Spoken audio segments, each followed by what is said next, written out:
No vídeo dessa semana aqui no YouTube, eu queria falar sobre dor no paciente portador de demência. A gente já vem conversando a respeito da longa trajetória dessa doença, que se caracteriza com uma perda de memória, e essa perda de memória atrapalha o dia a dia da pessoa. A gente pode chamar de transtorno cognitivo leve, comprometimento cognitivo leve, mas ela se torna demência quando, além da perda de memória, eu tenho alterações do meu dia a dia que prejudicam o meu autocuidado, a minha capacidade, por exemplo, de tomar decisões. Quando eu tenho uma demência leve propriamente dita, além, obviamente, da memória, eu tenho outras funções cognitivas superiores alteradas. Então, eu tenho, além da perda da memória, dificuldade para fazer cálculos, então lidar com dinheiro é mais difícil. A orientação espacial e temporal, então eu posso me perder na rua, eu posso não saber bem as horas, o que está acontecendo, não é dia e noite numa fase leve não, mas ter dificuldades de reconhecer o período do dia. Nessa fase leve também eu tenho dificuldades na minha organização para executar tarefas, para planejar ações. Então, numa fase inicial, às vezes é difícil a gente efetivamente compreender o que está acontecendo, e a depressão é muito comum. Então, a família às vezes, isso é coisa de velho, ele tá totoca, isso é que são os cabelos brancos, e já tem um processo demencial começando. Ela vai evoluir, é uma questão temporal, né, do tempo para uma fase mais moderada, onde os sintomas neuropsiquiátricos ficam efetivamente mais presentes, agressividade, teimosia, apatia. Eu efetivamente, às vezes, não sinto fome, ou ao contrário, uma compulsão por comida. Eu tenho hábitos diferentes, comportamentos diferentes, não estou reconhecendo mamãe, papai está estranho. E na fase grave, então, até mudanças efetivamente da casa, da estrutura da casa a gente precisa fazer. Uma demência leve, a introdução de uma pessoa, um cuidador ou cuidador familiar, mas na demência grave eu tenho uma dificuldade até de andar ou de ficar sentado, eu tenho as incontinências, eu tenho a dificuldade de engolir. Então, eu tenho na trajetória da demência uma série de características. E aí eu quero falar da dor. Como a gente identifica?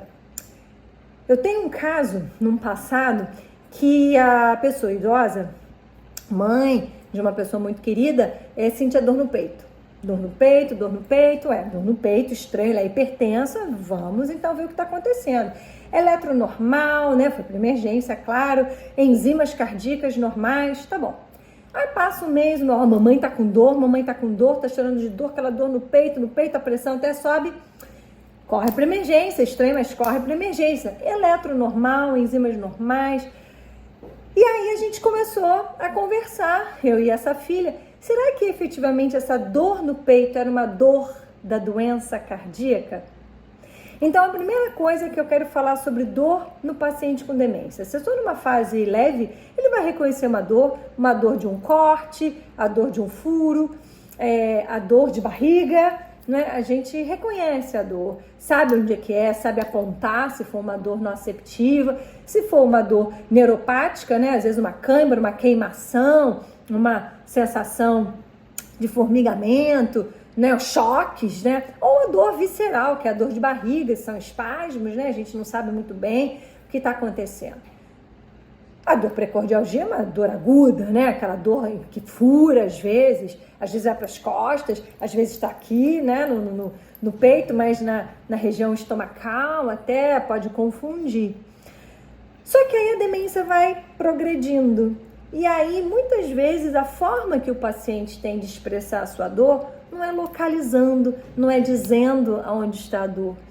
Na demência avançada, por exemplo, ele pode gemer, ele pode ficar paradinho, ele pode ter pressão alta, ele pode ter taquicardia, ele pode respirar mais acelerado, ele pode ter piloereção. Então, muda as características da dor, isso da expressão da dor, né? Isso para o cuidador, seja formal ou familiar, é de uma angústia muito grande, né? Se a gente tem dúvida se a pessoa está com dor, vamos fazer um analgésico fraco, uma dipirona, um paracetamol. É claro que tem que falar com o seu médico de confiança, sem dúvida nenhuma. Tem vários motivos para ter dor. Até constipação pode dar uma dor de barriga importante, causar uma agitação, causar o que a gente chama de delírio.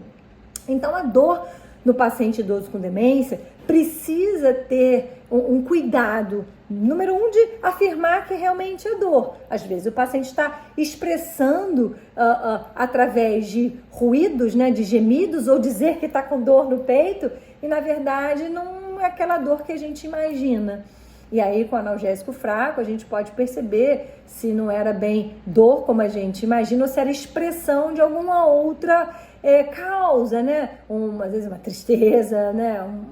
Uma insegurança, um medo, a gente não sabe.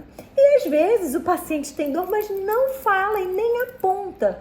Principalmente essa fase avançada. É mais difícil ainda a gente diagnosticar a causa e onde é que exatamente está doendo. E isso, de novo, é motivo de atenção para o cuidador. Não importa se é familiar ou formal, a dor no paciente portador de demência, ela precisa ser vista com um olhar mais detalhado. Existem alguns materiais, inclusive eu ajudei a organizar uma apostila sobre dor na demência por uma organização, uma sociedade médica, a Academia Nacional de Cuidados Paliativos. A gente pode fazer um download gratuito para orientar, para dar um direcionamento, porque não é fácil cuidar de uma pessoa, né, de um portador de demência com dor. Fica então essa dica da gente saber diferenciar se realmente é dor ou se é a expressão de uma outra coisa, e se for dor, a gente precisa investigar e precisa tratar corretamente.